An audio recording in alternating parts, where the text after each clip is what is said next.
This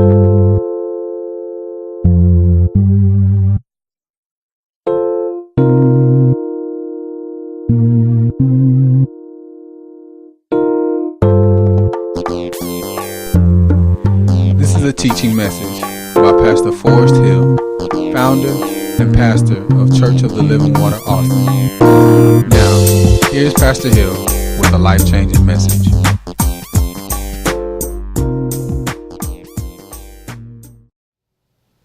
You are not Abraham.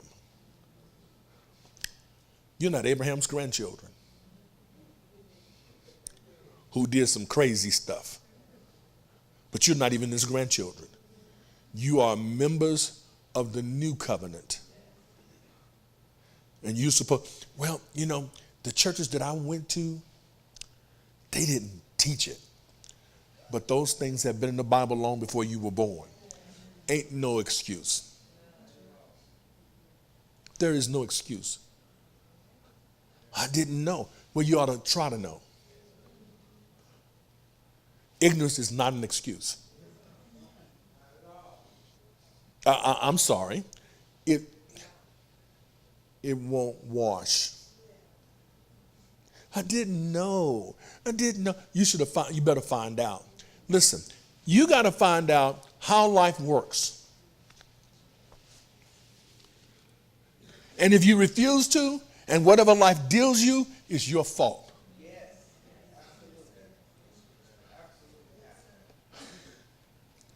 It's your fault. You got to find out how it works. What does the Bible say? If any man lack wisdom, let him ask of. You better find out how to ask him. We had some people here some years ago, husband and wife. They're divorced now. And I was trying to help keep them married. And I sat down and I talked to the wife. And she said, you know what? I expected you to say something else. Because her husband wouldn't be faithful. Now they go to church. And they, hallelujah. But her husband wouldn't stay faithful. She said, I talked to my mother-in-law. My mother-in-law said, well, men gonna be men. I said, well, that's what she told you. I said, she wouldn't tell me, because that's not a man. In other words, I'm going to overlook that so I can stay married.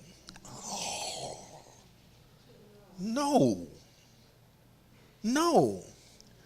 You're going to let him go lay around, and you're going to stay there. So now here's a woman who, I guess she refused to allow him to isolate her and make her feel like she needed him, because she left. That's what men do. They'll isolate you, make you feel insecure, like you need them. You ask them about their lifestyle. They tell you they're not doing that, and you know better. She's like, you can be somebody else's husband, but you ain't gonna be mine.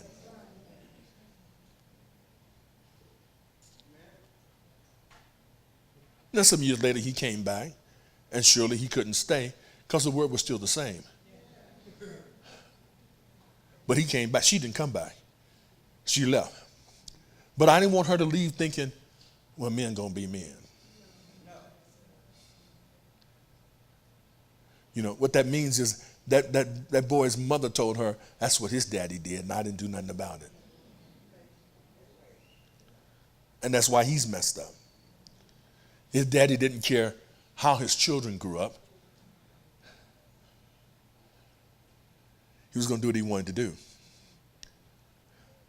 Do you see how, listen, there's a difference in how we view righteousness, and people won't view it properly, and they want to do what they want to do when they want to do it. And you know what? They'll never change until pressure is applied. They'll never change until pressure is applied. And when you start applying pressure, there's change.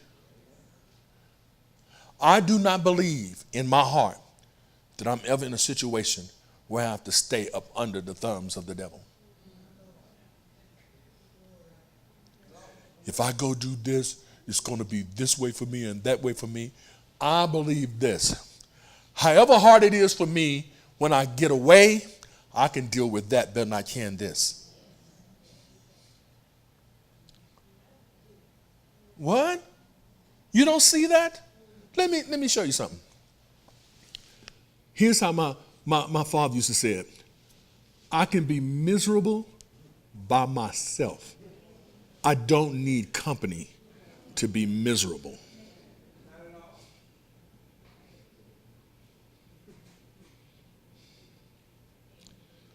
You still don't understand that?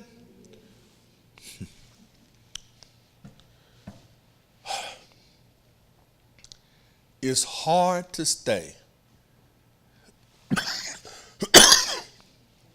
But it may be harder to leave. But I can't get no help from God if I stay.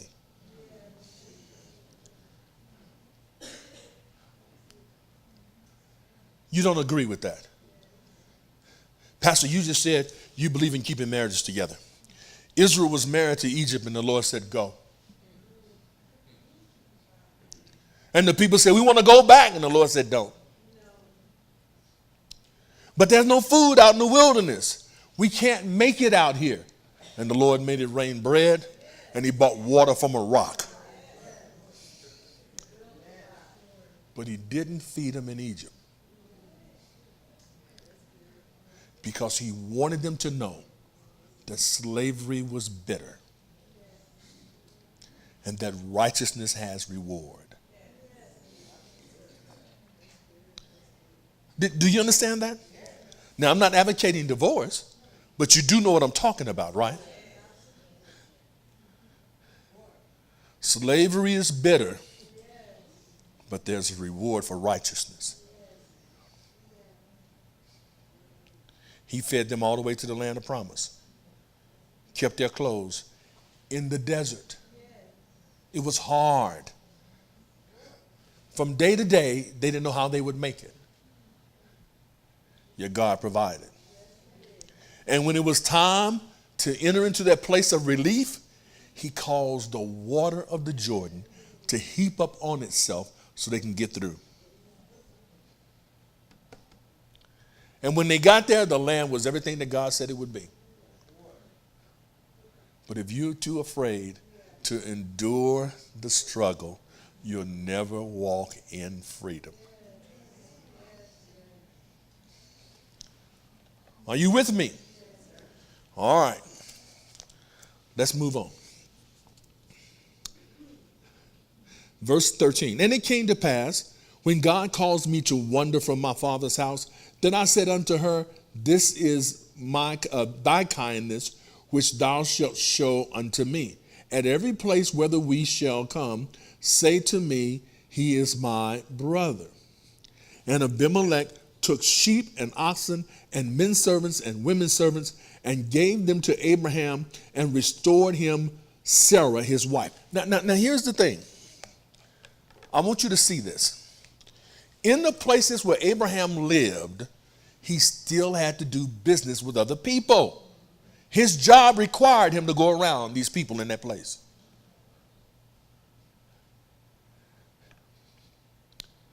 He had to, when you go to work, don't you have to use that money to buy stuff you need? So your job would be equivalent to Abraham's business. He had cattle, he had camels, he had sheep. Why was he a herdman? Because he was doing business. And when he came up on these places, he had to go to do business. So he had to move into these townships and he has to set up his business. And the people saw that he was successful. The king saw him, saw his wife. Ask him, no doubt, who's that woman? Or ask her, who are you? Well, I'm his sister. Come live with me. Well, now you said you're his sister. And we don't know what kind of people these are. If you turn around and say, no, I'm his wife, he may kill your husband and take you anyway.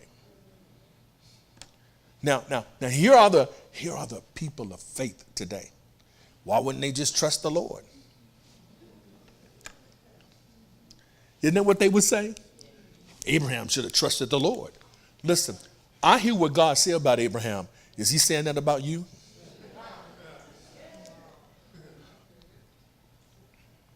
Abraham's just like us. We got situations and circumstances that arise in our life, and we have to make decisions of how we're going to address them.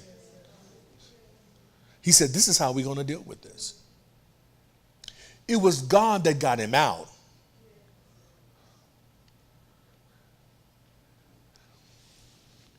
Abraham thought he was doing the right thing by telling people that Sarah's his sister.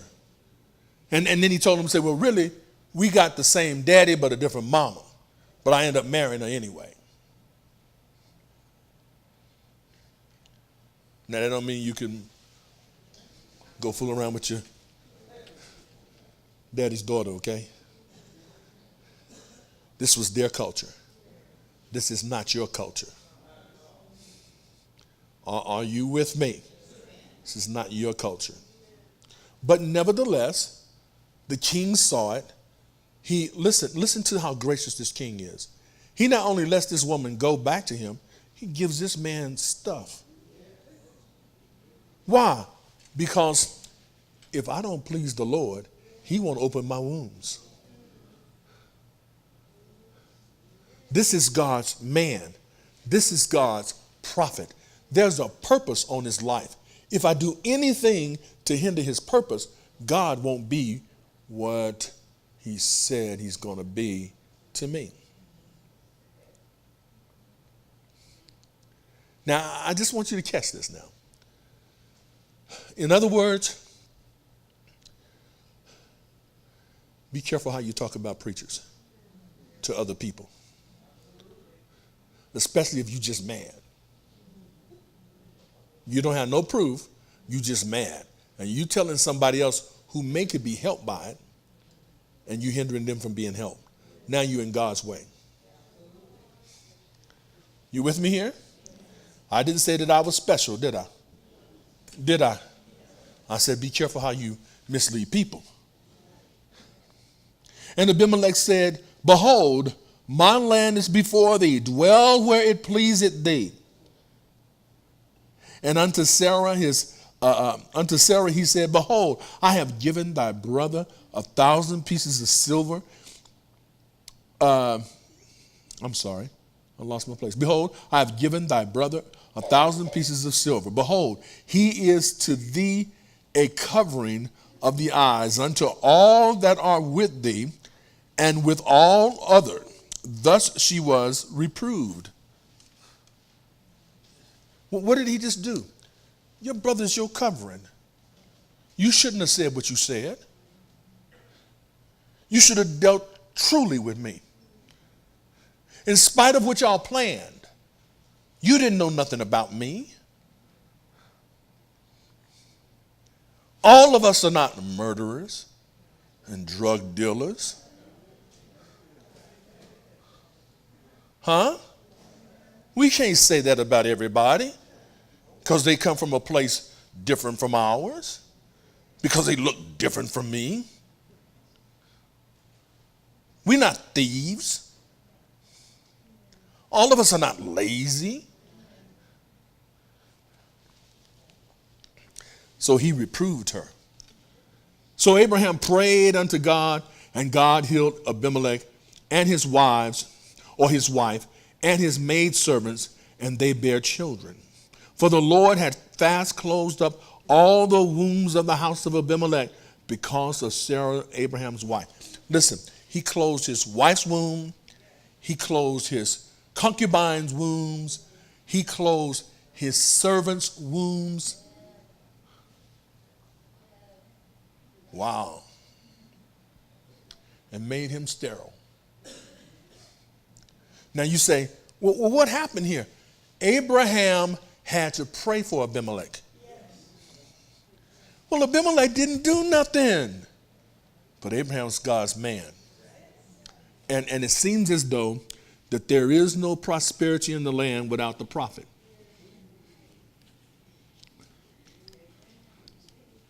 You don't get that. Let me show you what I mean. I'm not talking about me. or any preacher. The prophet in our land is Jesus Christ. He's at the right hand of the Father, making intercession for you and me. And if he don't pray for you, there is no prosperity in your land. And how did it happen? This man was deceived, but he still did wrong, and he repented. How you know he repented? Because he recompensed. He gave something. He wasn't required to. Look at how he honors him. He gives the man animals and he gives him money. He tells his wife, don't fool around with your husband like that no more. Let that thing go. And I want you to know they don't. He teaches this same principle to Isaac. And Isaac gets into trouble the same way. Are you paying attention? Huh? See, we don't know how. These people know how to approach God. I have interfered. No doubt, Abraham must have sat down and told that man everything God told him to be and do. Let me bless you on your way to becoming a father of many nations. What is the purpose of him giving Abraham all these gifts? To say, ain't no hard feelings, brother. I ain't mad at you. And if somebody come after you, it won't be me. Because people you trying to get back, you ain't giving them nothing. Somebody that hurt you, you know that's a New Testament principle. The New Testament says, bless those that curse you. Isn't that what he did? Abraham cursed him and he blessed him. That's the principle. That's how we're supposed to live. Somebody says something, somebody does something that we don't like, and we're ready to get back at them instead of responding by grace.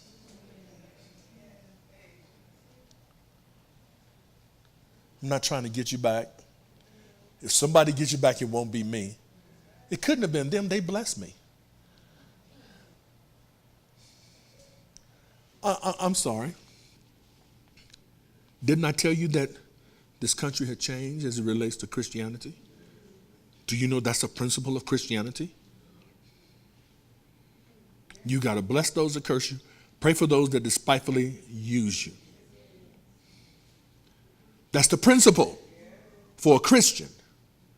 But that's not what happens. Even from the pulpit, you know, they tell you everybody ain't your friend. Everybody ain't your friend. True, everybody ain't my friend. But because they're not friendly, doesn't mean I change my character.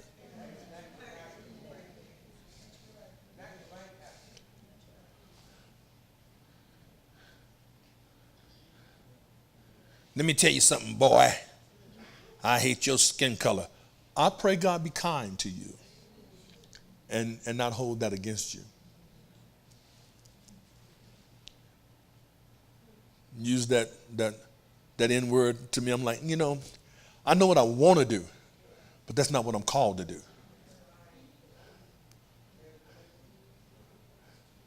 You know, a kind word turns away wrath. See, we don't want to respond that way.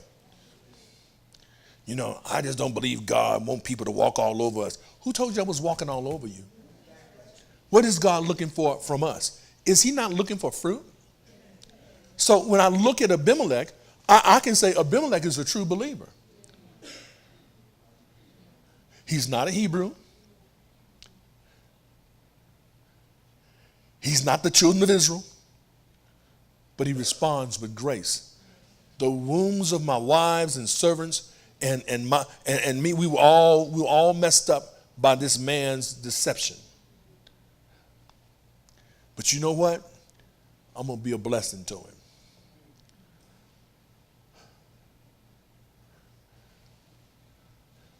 I think that some of the little issues you have at home with your spouse, I think if you learn to do that, you can end that stuff a little quicker. Your wife did something, you know, you just waiting for your turn to get her back. I'm like, you know what? What you married that woman for?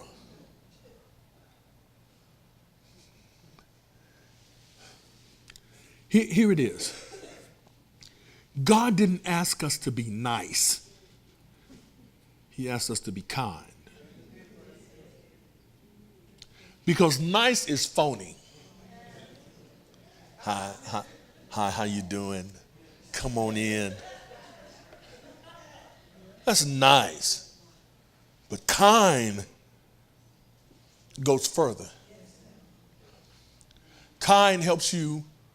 Listen, kindness will help you when you've been mean.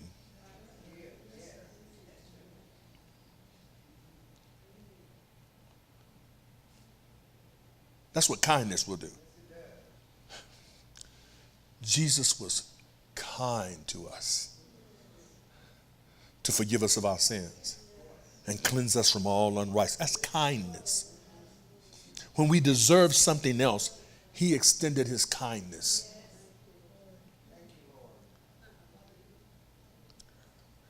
I can tell when my grandchildren do some things they ain't supposed to do. You've told them, when it comes to children, you got to repeat yourself. And I'm tired of telling you. Don't get tired. They're children. They're going to make sure you don't get tired because they're going to do it again. And so, Isaiah did something. Now, some things deserve to be addressed. But Isaiah did something. And when I said, Isaiah, and he looked like, oh, I said, come here, boy. He don't really want to come to you, because he thinks you're finna get me. And he'll come over. I said, are you okay? Yes, sir, I'm okay. Give me a hug. See, that's kindness. Sometimes, whether they deserve that or not, I'll be kind. I don't like to see them argue. They know I don't. We talk about it all the time, him and his sister. But I try to teach them to be kind. And you can't teach them if you're not kind. Layla took that from me. I said, let her have it. But it's mine. I said, be kind. Isaiah took that from me. Let him have it. Be kind. See, they'll learn after a while that someone does something wrong. I should respond with kindness. Huh? See, some of you in here were dear brothers and sisters at one time. And something happened and you can no longer be kind. And in the same church, don't even talk to each other. I ain't gonna never trust them again. Be kind. Isn't that what the Bible says? It doesn't say be nice to one another. It says be kind. You know what nice is? How you doing? From way over there. I can love them way over there. No, you gotta, listen, kind means I gotta draw you close. This man is being kind to a man that did him wrong. I remember one time, my wife had, early in the ministry, she had done some things that she shouldn't have done. And it put us in a bad spot. And oh man, I was upset. I kept it to myself. And she was crying and she was so repentant. And she said, I know I'm sorry. I shouldn't have acted on my own. I should have came to you with this. And I this is what I did. I told her, I said, come here. I said, it's okay. I said, we can make it. My love for you hasn't changed because you made a bad choice. I didn't like seeing her cry. She was hurt. She was disappointed that she had done something that I disapproved of and that she did it without my approval. And it was serious. And I said, we'll get through it. I didn't ask her to go take care of it herself. I said, we will get through it. I had to be kind. That's why she's been my wife for 38 years. She don't want to go nowhere because I'm kind to her. There are times that, my wife and I, we have words and I'll say, no, and I have to be firm, but she'll never forget my husband is kind. See, I think that we're missing that element of our life where we are kind. Pastor, I just can't get my wife to do nothing I ask. We ought to be kind. Quit building up that attitude of, I'm in charge, what I say goes. 2 is better than 1. Huh? Because what you say go, if you fall, the whole house fall. You know, I believe my wife has some good ideas. I don't think I'm the smartest one in the house. Actually, I know I'm not. But I'm always kind to my wife. Especially when she does something and it's just not right. You know, that's just not right. You know how I learned that? I would go talk to God about what she did. I wouldn't talk to her. And the Lord would say, well, what do you want me to do when you do wrong? Like, Lord, be kind to my iniquities. Huh? Hold not my transgressions against me. Isn't that what we want? I'm messed up, Lord. You know, I want you to get me out of this, and he can't unless he's kind. So this man is kind. Now there's a balance here, but still you got to be kind. Huh? For example, here's the balance. If you only want someone to be kind to you, you ain't balanced. Kindness is something you receive from the Lord. But after you receive it from him, you're required to give it to everyone else. So when it comes to you dealing with people, you have to be kind. When it comes to God dealing with you, he's going to be kind. Because some people, you know, they play you for a fool. The pastor said, you should be kind. No, he said, you should be kind. Huh? You have to give kindness out. Point at that person. This is how the preachers do this, right? Point at the person next to you and say, you got to be kind. See, nobody else got to be kind. You do. You show kindness.